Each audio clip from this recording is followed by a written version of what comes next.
À partir de cet extrait du sermon programme dans la plaine de Jésus dans l'évangile de Luc, j'aimerais bien vous proposer de réfléchir ce matin sur ce que j'appelle la lucidité spirituelle, qui nous aide à éviter justement des jugements hâtifs sur nos semblables et à pratiquer le discernement spirituel dans notre vie quotidienne. Il faut d'abord dire que c'est impossible de ne pas juger des personnes et des situations dans notre monde. Faire des choix sur ce que nous allons faire et dire dans nos relations humaines ou face à des situations compliquées de notre vie demande des jugements éclairés, c'est sûr.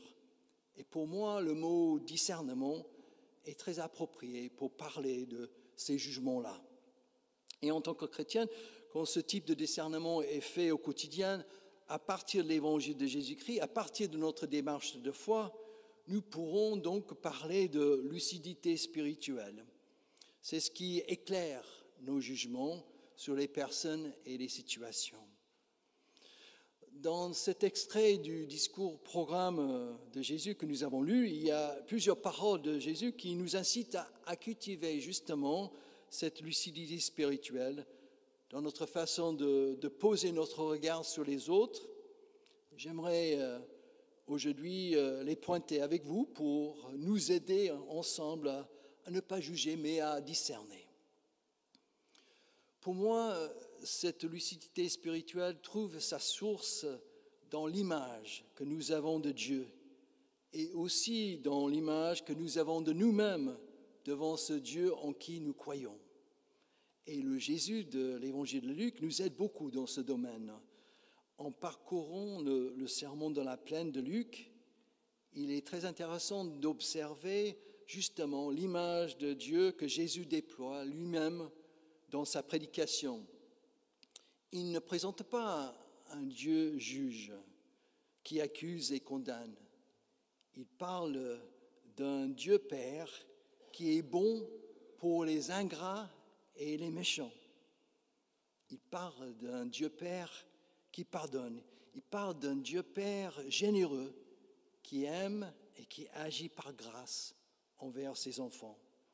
Et pour nous aider à voir le lien entre l'image de Dieu que Jésus met en évidence et notre façon de juger nos semblables, il dit « Soyez pleins de bonté vis-à-vis de vos semblables, comme votre Père est plein de bonté. » La lucidité spirituelle commence là. La personne avec qui j'ai un a priori, la personne que j'ai du mal à supporter, la personne que je juge négativement, cette personne-là est avant tout aimée de Dieu. Elle a du prix à ses yeux. Elle est aussi au bénéfice de sa grâce et de son amour inconditionnel. Et le Jésus de ce sermon nous incite à poser le même regard sur lui que Dieu pose sur chaque être humain. Un regard d'amour, un regard de compassion. Il veut que nous imitions Dieu dans le jugement que nous portons sur les autres.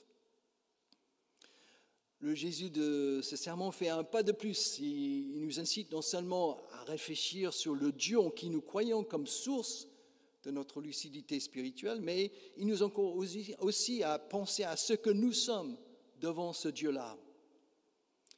Jésus nous appelle dans ce sermon les fils et les filles du Très-Haut. Il nous rappelle que nous sommes des enfants adoptifs d'un Dieu Père qui nous aime tels que nous sommes et ne nous juge pas. Et pourtant, nous pouvons nous juger sévèrement nous-mêmes. Nous pouvons parfois nous détester. Nous pouvons ne pas nous aimer nous-mêmes. Et c'est évident que ce regard négatif porté sur nous-mêmes est le même que celui que nous portons sur nos semblables. Nous n'arrivons pas à nous considérer comme dignes de la grâce de Dieu et de ce fait, les autres non plus. Vous voyez, le jugement que nous portons sur les autres commence par le jugement que je porte sur moi-même. Et Jésus nous dit encore, vous êtes des fils et des filles du Très-Haut. Vous êtes dignes de son amour, de sa grâce. Oui, vous n'êtes pas parfait. On le sait, nous le savons. Mais nous sommes des pécheurs pardonnés. Et en l'acceptant, nous pouvons trouver la lucidité spirituelle qui nous aidera à mettre cette parole de Jésus en pratique que vous avez entendue. Ne portez pas de jugement et Dieu ne vous jugera pas non plus. Ne condamnez pas et Dieu ne vous condamnera pas non plus. Pardonnez et Dieu vous pardonnera. Donnez et Dieu vous donnera. La mesure que vous employez pour mesurer sera utilisée pour vous. Dieu utilise avec nous la mesure de sa grâce, de son amour inconditionnel et du pardon gratuit. Ça, c'est la bonne nouvelle. Et Jésus nous incite à adopter la même mesure sur nos semblables. Bien sûr, ça ne marche pas dans la société civile, avec la justice civile dans notre société. Une société ne peut pas fonctionner sur cette mesure-là. Elle est là, la justice civile est là pour recevoir des plaintes, pour juger des personnes qui sont accusées et pour les condamner si elles ont enfreint une loi ou ont fait un crime. Ce que nous sommes en train de faire ce matin est complètement autre chose.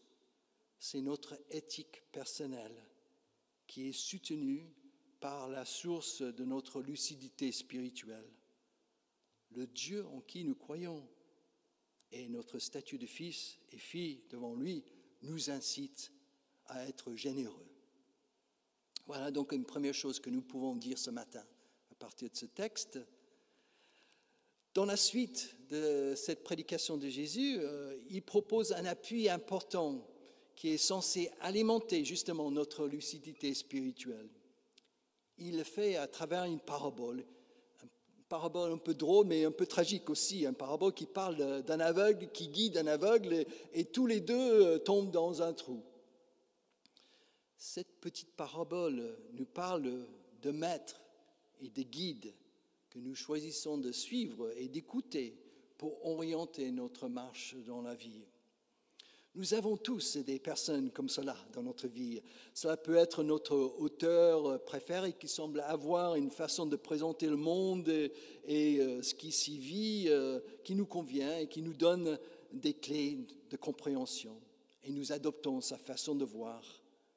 Cela peut être un ami que nous respectons et considérons comme sage et vers qui nous nous tournons quand nous avons une question importante dans la vie et nous appliquons souvent ses conseils. Cela peut être une personne que nous suivons sur les réseaux sociaux, ces influenceurs qui influencent notre pensée et nos choix de vie, sur les questions politiques aussi. Il y a plein de maîtres qui se présentent à nous dans la société. Vous êtes actuellement en train de suivre un maître en écoutant un pasteur dans un temple. Un pasteur qui vous propose une façon d'aborder la question du jugement dans notre vie.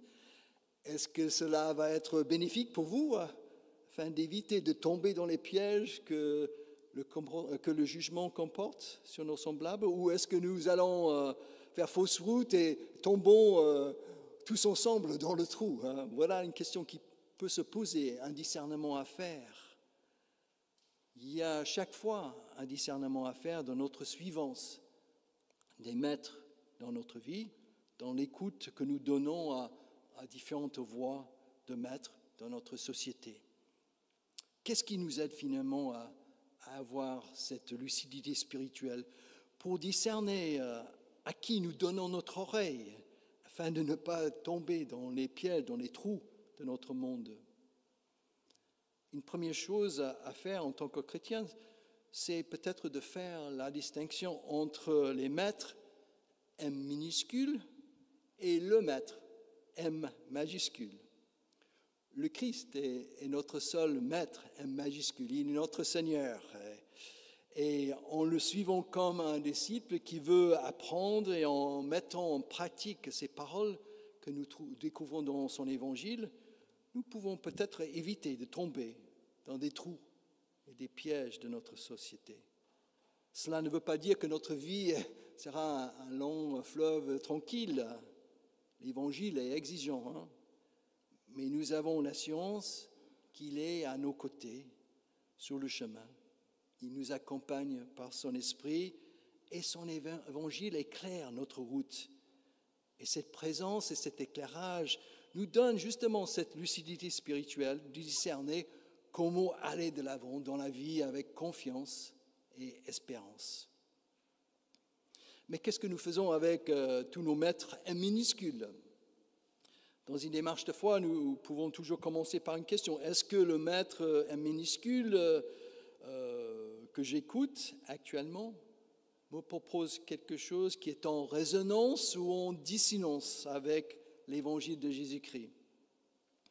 Vous avez certainement vu dans le passé, ça fait des années que ça existe, des bracelets avec des lettres, 4 lettres, W, W, G, J, D.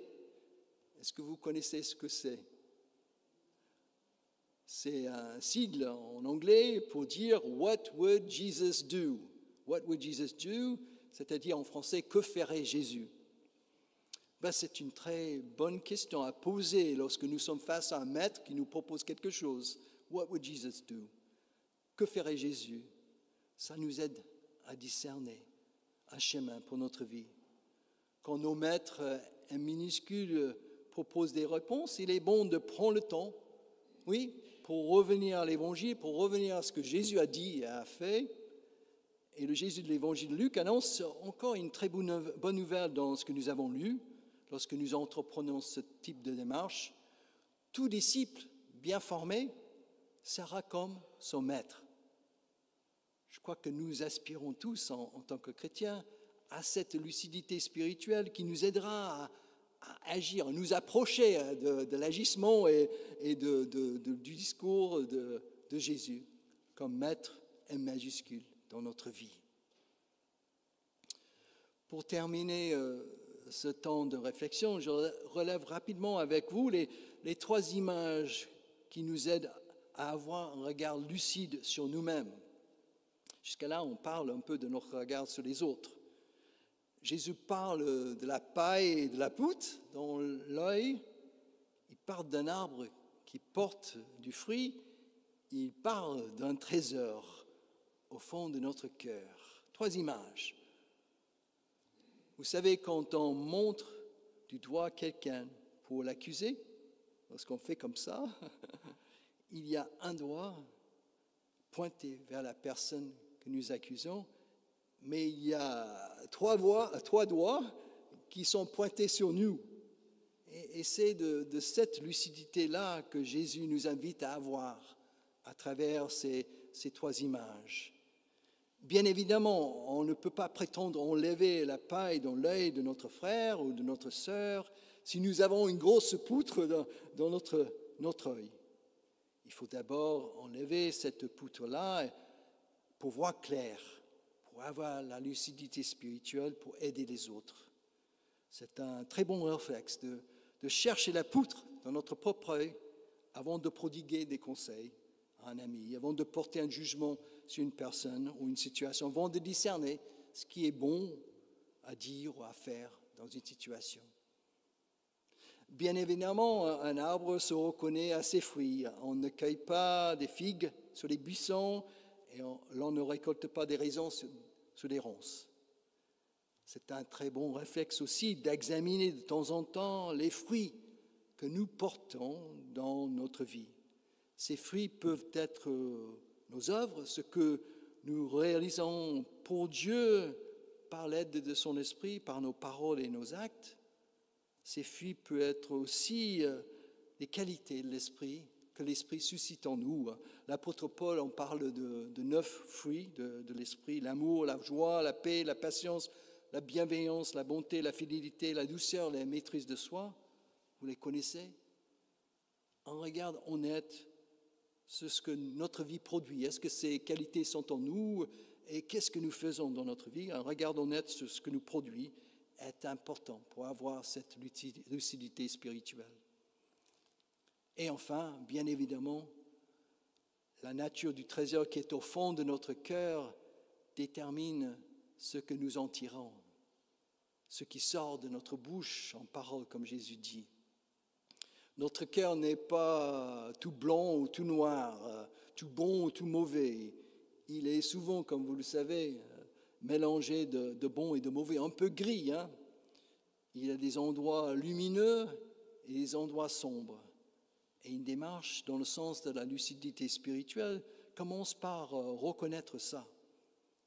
Et le défi quotidien est de laisser de plus en plus de lumière dans les coins sombres de notre vie et d'essayer autant que possible de parler, d'agir à partir de cette lumière, à partir de la présence de l'Esprit de Dieu en nous, à partir de l'Évangile.